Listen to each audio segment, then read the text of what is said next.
പ്രദക്ഷിണത്തിന്റെ ഒരു പുതിയ വീഡിയോയിലേക്ക് ഏവർക്കും സ്വാഗതം. ഇന്ന് ഞാൻ പറയാൻ പോകുന്നത് വളരെ ഇൻട്രസ്റ്റിംഗ് ആയിട്ടുള്ള ഒരു ടോപ്പിക്കാണ്. നമ്മൾക്ക് നമ്മളുടെ ബ്ലഡ് ടെസ്റ്റ് എല്ലാം നടത്തി കഴിഞ്ഞാൽ എന്തെങ്കിലും വൈറ്റമിൻസുകളുടെയോ എന്തെങ്കിലുമൊക്കെ കുറവുണ്ട് എന്ന് കാണുകയാണെങ്കിൽ അത് നിങ്ങളുടെ ചാർട്ടിലെ അല്ലെങ്കിൽ നിങ്ങളുടെ ചില ഗ്രഹങ്ങളുടെ എല്ലാം എന്താ പറയുക വീക്ക്നെസ് ആയിട്ട് അല്ലെങ്കിൽ ബലം കുറവിനെ ആയിരിക്കാം പ്രതിനിധീകരിക്കുന്നത് എന്ന കാര്യം നിങ്ങൾക്ക് അറിയാവൂ. അതാണ് ഞാൻ ഇന്ന് പറയാൻ പോകുന്നത് കേട്ടോ. അപ്പോൾ നമ്മൾ ബ്ലഡ് ടെസ്റ്റ് എല്ലാം നടത്തി നോക്കിക്കഴിഞ്ഞാൽ വൈറ്റമിൻ ഡി കുറവാണ് എന്ന് കാണുകയാണെങ്കിൽ ഓഫ് കോഴ്സ് നമുക്ക് ഡോക്ടർമാർ വൈറ്റമിൻ ഡിയുടെ ടാബ്ലറ്റ്സ് തരും, അത് കൂടുതലാക്കാൻ വേണ്ടിയിട്ട്. പക്ഷെ ഒരു കാര്യം നിങ്ങൾ മനസ്സിലാക്കണം, വൈറ്റമിൻ ഡി കുറയാണെന്ന് മനസ്സിലാക്കിയാൽ നിങ്ങളുടെ സൂര്യന്റെ ബലം കുറഞ്ഞിരിക്കണു എന്ന് മനസ്സിലാക്കണം. അപ്പൊ ടാബ്ലറ്റ്സ് ഒക്കെ നിങ്ങൾ എടുത്തോളൂ, പക്ഷേ സൂര്യന്റെ ബലം കൂട്ടാനുള്ള കാര്യങ്ങളും കൂടി ഒപ്പം അനുഷ്ഠിച്ചു പോവാം. കാരണം നമ്മൾ ചെറിയ കാലം തുടങ്ങിയ നമുക്കറിയാം സൂര്യപ്രകാശം കൊണ്ടുകഴിഞ്ഞാൽ വൈറ്റമിൻ ഡി നമുക്ക് കൂട്ടാൻ സാധിക്കുമെന്നറിയാം. അപ്പൊ സൂര്യനെ തന്നെയാണ് ആ വൈറ്റമിൻ ഡിയിലൂടെ അതിന്റെ ബലം തന്നെയാണ് കാണിക്കുന്നത്. അപ്പോൾ ടാബ്ലറ്റ്സ് എടുക്കുന്നതോടൊപ്പം തന്നെ സൂര്യ നമസ്കാരം, മന്ത്ര ചാൻഡിങ്സ് കൂടെ ചെയ്തിട്ടുള്ള സൂര്യ നമസ്കാരം, ആദിത്യ കൃതിക മന്ത്രം, അതുപോലെ സൂര്യന് ജലം തർപ്പണങ്ങൾ ചെയ്യുക. രാവിലെ ഞാൻ പറഞ്ഞ പോലെ ഒരു 10 മിനിറ്റെങ്കിലും സൂര്യപ്രകാശം എല്ലാം കൊള്ളാൻ ശ്രമിക്കുക. ഇങ്ങനെയുള്ള കാര്യങ്ങളും കൂടെ അനുഷ്ഠിക്കുക. സൂര്യന്റെ അമ്പലങ്ങളിലൊക്കെ പോകുന്നതും രക്തചന്ദനം അങ്ങനെയൊക്കെയുള്ള വഴിപാടുകളാണ് അവിടെ കൊടുക്കാറ്. ആ കാര്യങ്ങളെല്ലാം ചെയ്യുന്നത് വളരെ നന്നായിരിക്കും.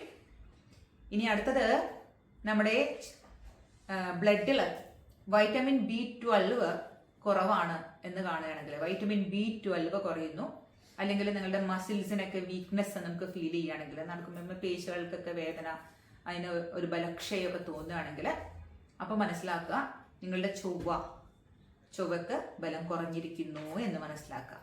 അപ്പോൾ സാധാരണ ഈ B12 കുറയുന്നത് ഈ നോൺ വെജിറ്റേറിയൻസ് കഴിക്കാത്ത ആളുകൾക്ക് B12 ലഭിക്കാൻ സാധ്യത വളരെ കുറവാണ്. അപ്പോൾ അവർക്ക് അതിന് ഇക്വലന്റ് ആയിട്ടുള്ള പല ഭക്ഷണങ്ങളും കഴിക്കേണ്ടി വരും. പ്രോട്ടീൻസ് B12 മെയിൻറ്റെയിൻ ചെയ്യാൻ പറ്റുന്ന രീതിയിലുള്ള ഭക്ഷണങ്ങളൊക്കെ എടുക്കാൻ ശ്രമിക്കാം. അത് ചൊവ്വഗ്രഹത്തെയാണ് കാണിക്കുന്നത്. ഇനി നിങ്ങളുടെ ബ്ലഡിൽ അയൺ കണ്ടന്റ് കുറയുകയാണെങ്കിൽ നിങ്ങളുടെ ശനി ദുർബലമാണ്, അല്ലെങ്കിൽ ശനി നിങ്ങൾക്ക് എന്താ പറയുക ഫേവറബിൾ ആയിട്ടുള്ള പൊസിഷനിലായിരിക്കില്ല നിൽക്കുന്നത് എന്ന് മനസ്സിലാക്കാം. അപ്പോൾ അയൺ കണ്ടന്റ് നമുക്കറിയാം ഹീമോഗ്ലോബിനിൽ ഒരു പ്രധാന ഘടകമാണ്. ഈ അയൺ കണ്ടന്റ് കുറയുമ്പോൾ തന്നെ നമുക്ക് പെട്ടെന്ന് അറിയാൻ പറ്റും. നമുക്ക് ഈ വീസിങ്, അതുപോലെ നമുക്കിങ്ങനെ ശ്വാസം മുട്ടൽ പോലെ ഷോർട്ട്നെസ് ഓഫ് ദ ബ്രീത്ത് എന്നൊക്കെ നമ്മൾ പറയുമല്ലോ, ഇതെല്ലാം നമുക്ക് അനുഭവിക്കാൻ സാധിക്കും. ഒരു പരിധി വരെ രാഹുവിന്റെ കേസിൽ ഇത് സംഭവിക്കാറുണ്ട്.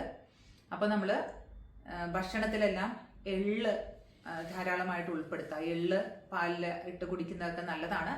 കൂടാതെ ശനിയെ തൃപ്തിപ്പെടുത്തുന്നതായിട്ടുള്ള നമ്മൾ പറയുന്ന പോലെ ശാസ്താവ്, ഹനുമാൻ സ്വാമി, ഇവരെല്ലാം, ശിവഭഗവാൻ, ഇവരെല്ലാം നമ്മൾ ഭജിക്കുന്നതും അവർക്ക് വേണ്ടുന്ന വഴിപാടുകളെല്ലാം ചെയ്യുന്നതും എല്ലാം നല്ലതായിരിക്കുള്ളൂ. കൂടാതെ നമ്മൾ മെഡിസിൻ എടുക്കേണ്ടവരാണെങ്കിൽ മെഡിസിൻ എടുക്കുക. ഈ റെക്ടിഫിക്കേഷൻ ചെയ്യുന്നതോടൊപ്പം തന്നെ ഇങ്ങനത്തെ കാര്യങ്ങളും കൂടി നിങ്ങൾ ശ്രദ്ധിക്കാൻ നോക്കണം. ഇനി വൈറ്റമിൻ സി ആണ് നിങ്ങളുടെ ബ്ലഡിൽ കുറഞ്ഞിരിക്കുന്നു എങ്കിൽ അവിടെ നിങ്ങൾ മനസ്സിലാക്കേണ്ടത് നിങ്ങളുടെ ബുധൻ ദുർബലമായിരിക്കുന്നു എന്ന് മനസ്സിലാക്കാം. അപ്പോൾ വൈറ്റമിൻ സി ശരീരത്തിലേക്ക് കൊടുക്കുന്നതോടൊപ്പം തന്നെ നെല്ലിക്ക അങ്ങനെയുള്ള ഫ്രൂട്ടുകളാണല്ലോ വൈറ്റമിൻ സി. സിട്രസ് ഫ്രൂട്ട്സ് ആണ് നമ്മൾ കഴിക്കാറ്. അത് എടുക്കുന്നതോടൊപ്പം തന്നെ ബുധന് പ്രീതികരമാകുന്ന രീതിയിലുള്ള, ബുധനെ ഏത് ഗ്രഹത്തെയാണ് റെപ്രസെന്റ് ചെയ്യണത് എന്നൊക്കെ ഞാൻ പറഞ്ഞു തന്നിട്ടുണ്ട്. അപ്പോൾ അതിന് പ്രീതിപ്പെടുത്തുന്നതായിട്ടുള്ള പല കാര്യങ്ങളും നിങ്ങൾ ചെയ്യാൻ നോക്കുക.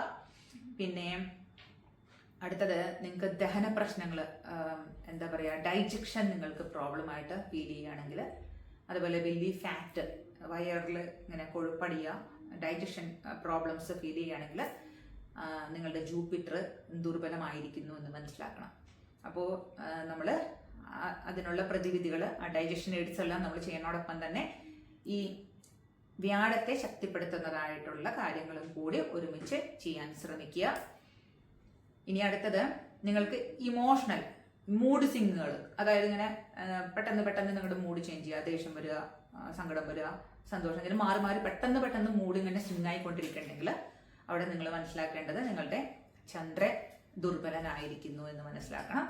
അപ്പോൾ അതിനെ ശക്തിപ്പെടുത്താനായിട്ടുള്ള മാർഗങ്ങൾ അവലംബിക്കേണ്ടതുണ്ട്. കൂടാതെ മെഡിറ്റേഷൻ അങ്ങനെയുള്ള കാര്യങ്ങളൊക്കെ ശീലിക്കുക, ജലം നന്നായിട്ട് കുടിക്കുക, അങ്ങനെയൊക്കെയുള്ള കാര്യങ്ങളൊക്കെ റെമഡി ആയിട്ട് പറയാറുണ്ട്. അപ്പം നമ്മൾ ഇനി അത് ഒരുപാട് നോക്കി. ഇനി വീനസ് ദുർബലമാവാണെന്ന് അറിയണത് പ്രോട്ടീനാണ്. ശരീരത്തിലെ പ്രോട്ടീൻ്റെ അളവ് കുറയാം. പ്രോട്ടീൻ നമ്മളുടെ സ്കിന്നിൻ്റെ ഒരു മിനുസം, സ്കിന്നിൻ്റെ ഭംഗി, അതുപോലെ തന്നെ നമ്മളുടെ മുടികളുടെയൊക്കെ ആരോഗ്യം, ഇതിലൊക്കെ അങ്ങനെ വളരെ ഇമ്പോർട്ടൻ്റ് ആണ്. ബോഡി ബിൽഡിംഗ് ഫുഡാണല്ലോ. അപ്പോൾ പ്രോട്ടീൻ കണ്ടന്റ് കുറവാണെങ്കിൽ, പ്രോട്ടീൻ്റെ അളവ് കുറയുന്നുവെങ്കിൽ അവിടെ വീനസ് നമുക്ക് ദോഷകരമായിട്ട് നിൽക്കുന്നു എന്ന് മനസ്സിലാക്കണം. അപ്പോൾ അത് നിങ്ങൾ മാറ്റാൻ വേണ്ടിയിട്ടുള്ള രീതിയിൽ അതിനുള്ള പരിഹാരങ്ങൾ ലക്ഷ്മി ദേവിയാണ് വീനസിൻ്റെ ഇത് പറയാറ്. അതിനോടൊപ്പം ആ ദേവിയുടെ ഒരു ദേവിനെയും കൂടി നിങ്ങൾ തൃപ്തിപ്പെടുത്താൻ വേണ്ടിയിട്ട് ആ പ്രോട്ടീൻസ് എടുക്കുന്നതോടൊപ്പം തന്നെ ആ ദേവിക്ക് വേണ്ടുന്നതായിട്ടുള്ള കാര്യങ്ങളും കൂടി ചെയ്യാൻ ശ്രമിക്കണം. പിന്നെ നിങ്ങൾക്ക് രാഹു കേതു നിങ്ങളിലേക്ക് ദോഷകരമായിട്ട് ബാധിക്കുന്നു എന്ന് മനസ്സിലാക്കുന്നത് ശരീരത്തിലെ വിഷത്തിൻ്റെ അംശം വരിക എന്നുള്ളതാണ്. അത് ഏതെങ്കിലും രീതിയിലുള്ള പോയിസണുകൾ നിങ്ങളുടെ ശരീരത്തിലേക്ക് കേൾക്കാൻ ഇടവരുന്നുണ്ട്, അല്ലെങ്കിൽ ഫുഡ് പോയിസൺ ആയിട്ടോ അല്ലെങ്കിൽ ഏതെങ്കിലും രീതിയിൽ അങ്ങനെ നമുക്കൊരു പോയിസൺ റിലേറ്റഡ് ആയിട്ടുള്ള ഇഷ്യൂസ് വരുവാണെങ്കിൽ നമ്മൾക്ക് രാഹുവും കേതുവും അനുകൂലമല്ല എന്ന് മനസ്സിലാക്കണം. അപ്പോൾ റെമഡീസ് ചെയ്യുമ്പോൾ ഈ രാഹുവിനെയും കേതുവിനെയും കൂടി തൃപ്തി ആക്കുന്ന രീതിയിലുള്ള റെമഡീസ് എന്തെങ്കിലും നിങ്ങൾ ചെയ്യാൻ ശ്രമിക്കേണ്ടതാണ്. അപ്പോൾ ഇതെല്ലാം ഒന്ന് നോക്കിയിട്ട് ഇനി അടുത്ത തവണ നിങ്ങളുടെ ബ്ലഡ് എല്ലാം നിങ്ങൾ ടെസ്റ്റ് ചെയ്യുമ്പോൾ ഇങ്ങനെയുള്ള കാര്യങ്ങളൊക്കെ നിങ്ങൾ ഒബ്സർവ് ചെയ്യുകയാണെങ്കിൽ ഇതും കൂടി ഒന്ന് പരീക്ഷിച്ച് നോക്കുക. അപ്പോൾ എവർക്കും നന്ദി, നമസ്കാരം.